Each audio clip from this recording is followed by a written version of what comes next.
Aimer, aimer, aimer, aimer, emprunter. Oh! N'oublie pas, tu me dois 30 balles, hein? T'inquiète, je te rends bientôt.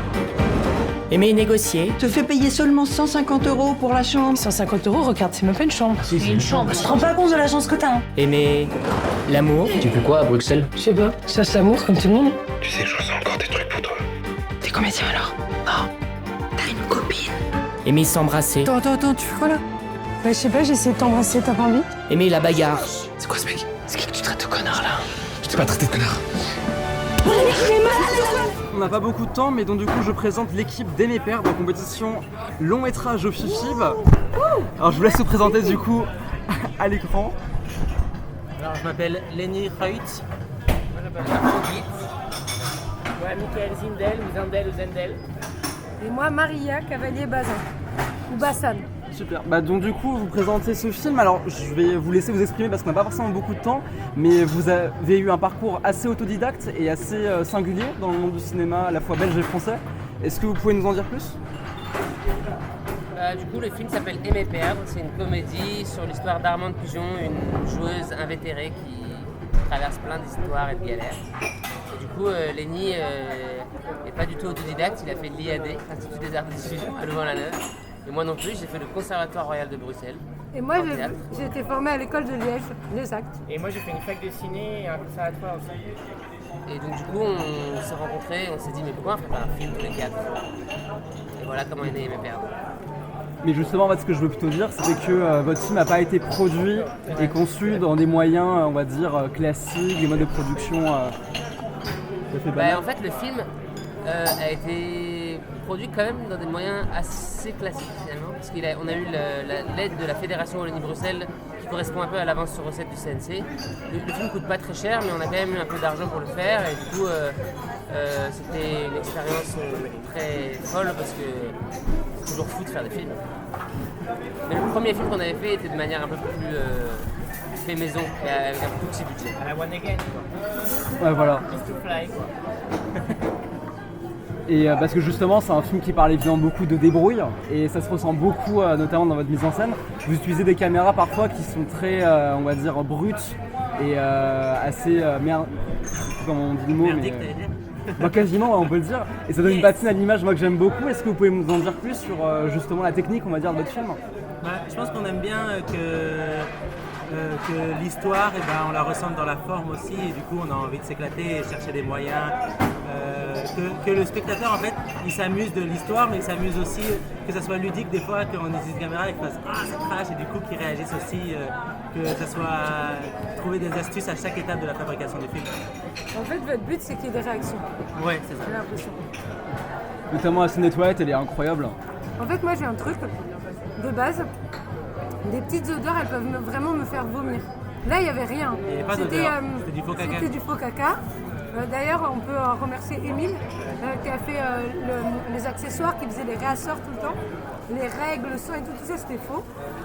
Mais juste de le voir, j'ai l'impression de le sentir. Et vraiment, j'ai l'impression de rien avoir à jouer, que c'était juste genre... Et genre...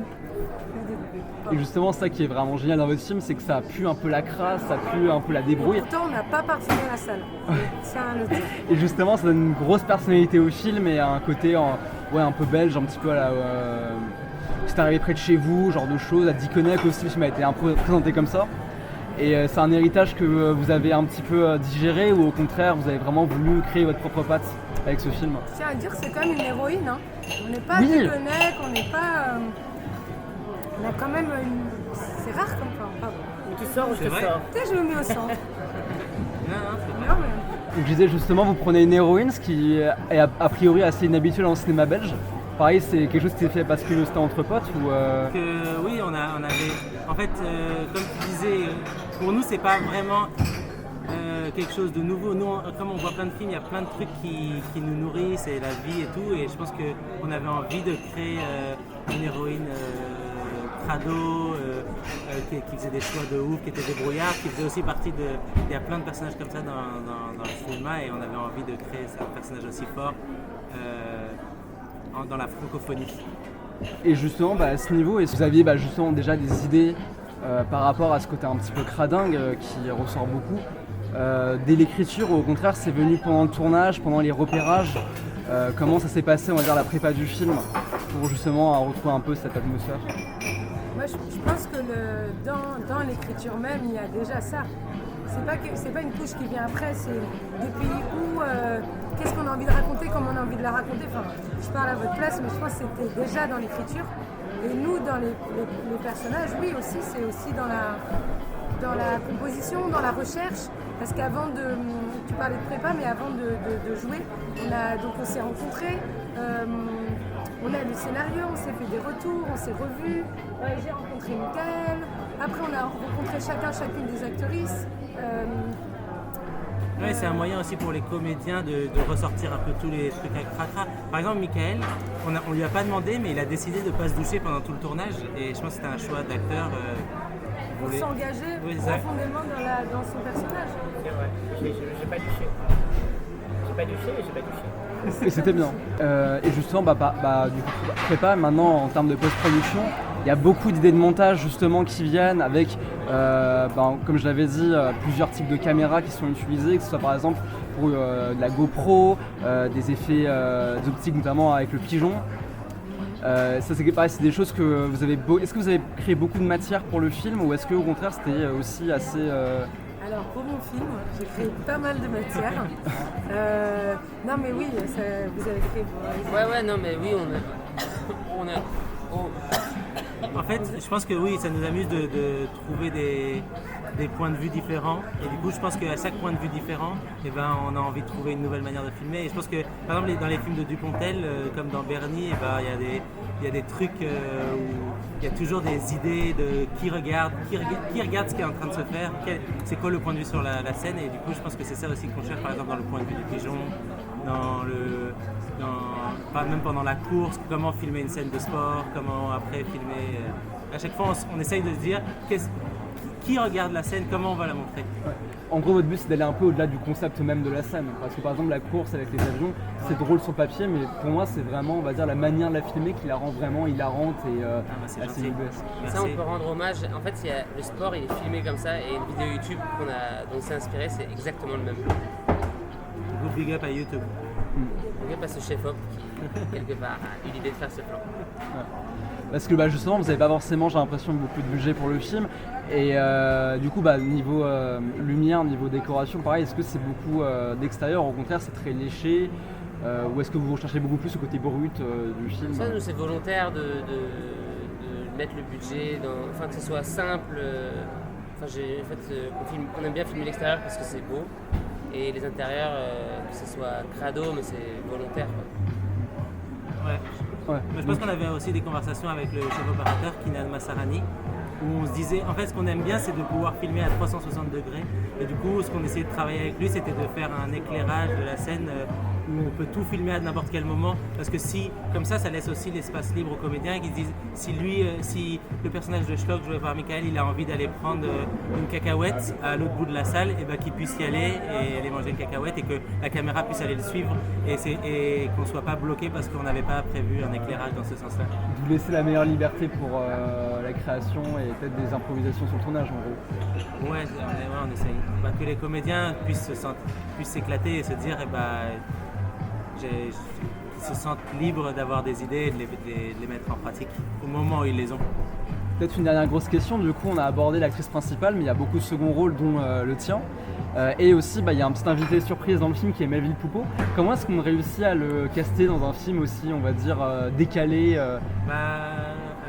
Je pense qu'on a eu la chance qu'il ait vu Fils de Plouc, notre premier film, et je pense qu'il a aimé puisque du coup quand on lui a proposé celui-là, il était trop excité même pour jouer un petit rôle. Et je pense que oui, il y avait ce côté d'essayer de jouer des rôles qui n'allaient pas dans la continuité des rôles qu'il a l'habitude de jouer, et de pouvoir tester des trucs, de faire un truc un peu cradingue, de faire confiance à des jeunes, de tourner avec des nouvelles personnes, des nouveaux comédiens, comédiennes. Je pense qu'il y a tout un ensemble qui a participé au fait qu'il ait envie de. Il était hyper excité de proposer plein d'idées pour son personnage. Il disait il pourrait faire ça mon personnage. Il avait plein de questions, il ramenait plein d'idées. C'est ce qui ressent un peu du coup du film, c'est que tout le monde a vraiment donné sa patte au film tout en gardant cette ligne de conduite. Et moi du coup je Et vois... Catherine Ringer aussi. Oui. Bref, je crois qu'on n'a plus beaucoup de temps malheureusement. Mais en tout cas merci beaucoup. Juste du coup le film sort en avril je crois. En mars. En mars normalement. En mars en France. Est-ce que vous savez déjà après comment il va être vendu? Parce que ça me paraît assez suicidaire au contraire. Merci. Mais Je sais pas, on espère au contraire une volonté d'aller au cinéma, d'avoir une comédie effectivement très généreuse. Moi je crois que c'est un terme qui qualifie bien le film. C'est un film qui est généreux dans tous les sens du terme, de blagues, d'humanité, de fluide, de relations, de rencontres, d'amitié, de rupture. Mais oui, il faut faire confiance à la comédie. Je pense que la comédie, elle a fait rire, elle plaît à beaucoup de gens. Elle plaît à des gens. Non, mais c'est vrai, c'est qu'il n'y a pas de suicide. d'accord. En tout cas je vous souhaite le mieux. Merci, c'est gentil. Je vous souhaite Merci voilà. pour cette interview Peut-être express. Ah ouais j'ai beaucoup aimé c'était. Tu la vendrais si tu étais vendeur? Comment? Si tu vendais les films, tu la vendrais? Tu vendrais? Ouais franchement comme vous dites sur le côté comédie je pense que ça peut effectivement vraiment ramener un grand public et après j'espère que justement le côté cradingue du film viendra comme la cerise sur le gâteau et pas au contraire un petit obstacle. Ouais. Toi tu Mais- fais des films? Pas encore Je malheureusement. pense qu'il y a des gens qui vont pas kiffer, des gens qui vont kiffer.